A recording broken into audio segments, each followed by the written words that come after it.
What, at the beginning of a season, what do you think is the aspect of the game that takes the longest for everything to kind of click?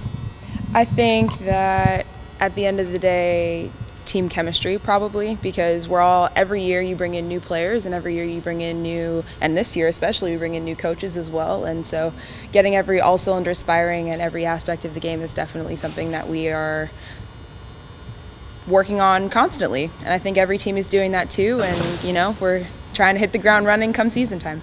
When you look at next week and you see those opponents, obviously everyone goes to Clemson, but is that a lineup that you say, okay, we got to be on our A game right from the get-go? Of course.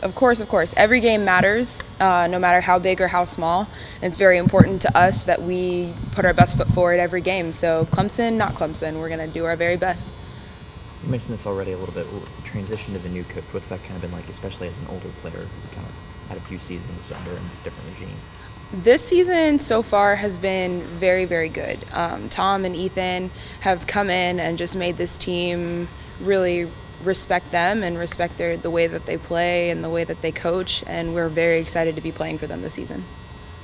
South Carolina, you don't get this at every school, but it feels like every single team kind of feeds off of the success of the other, and the women's sports here have just been on fire recently, basketball, soccer, softball. Do you guys feed off of that energy and kind of what all the women's teams are doing right now? Yes.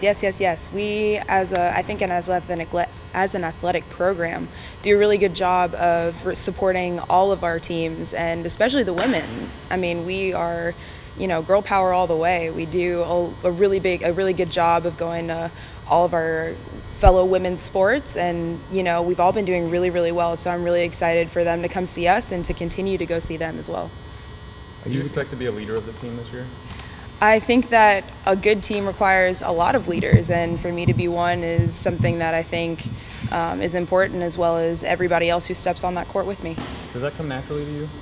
I don't know. I hope that I can emulate a leader, and I have goals, and I try to see parts of my personality that I have strengths, just like everybody. I have strengths and weaknesses, and I think a good leader can take those strengths and multiply them, and then her weaknesses, surround herself with people that strengthen them, I suppose.